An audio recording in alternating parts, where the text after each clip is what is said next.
Hey guys, in this video I'm going to talk about something really cool, and that is race intensity and strategy. And there's actually strategy to it. It's something that you may think is just super simple, but as we will see soon, by using very simple logic you can actually come to some interesting conclusions.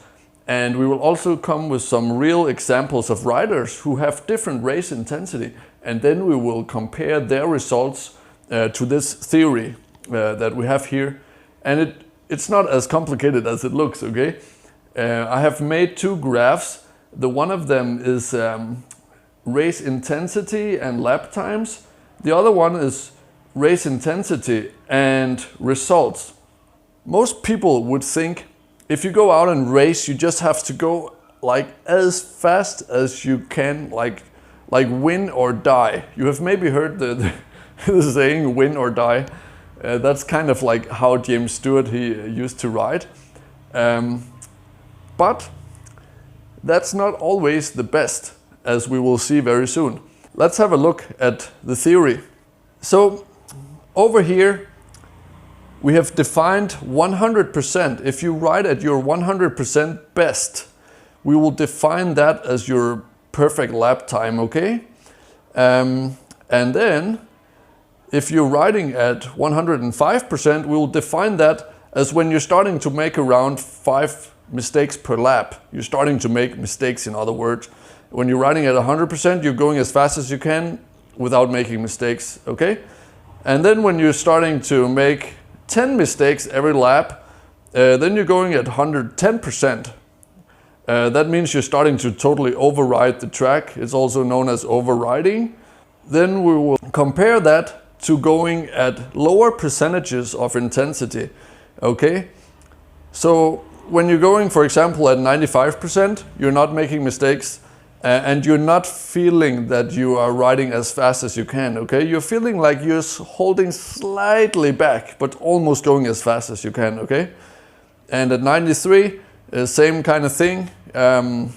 You feel like you have more to give, but you're almost going as fast as you can. Same thing with 90%, okay?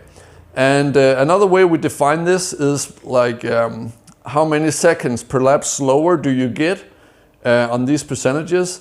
So we could also define 90% as being a lap time that's 3 seconds slower than your best lap, okay? And then the very funny thing and very interesting takeaway that you can already learn from this video now is you could say that, and you can probably measure this as well, that going at 90% and being 3 seconds slower is the same lap time as if you're going 110%, okay?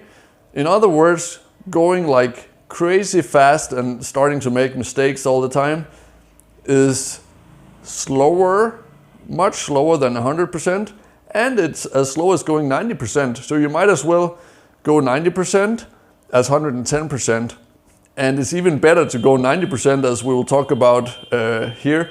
And that is because if you're going at 110%, you also have a chance of a so-called DNF, where you crash and don't even finish the race. Because when you're starting to make these mistakes at 110%, each of these mistakes can potentially turn into a crash, okay? And by going with 100% or 95%, you should theoretically have very low chances of crashing, okay?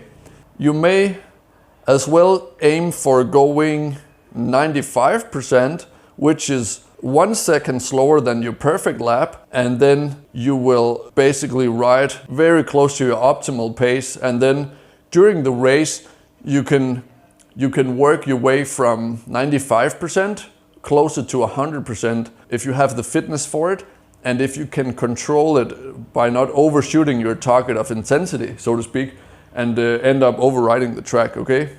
So it's a fine skill to practice not to end up overriding and making mistakes. So that was what I think was a very good explanation of race intensity strategy. If you liked the video, make sure to give it a like and subscribe if you want to see more exciting motocross content.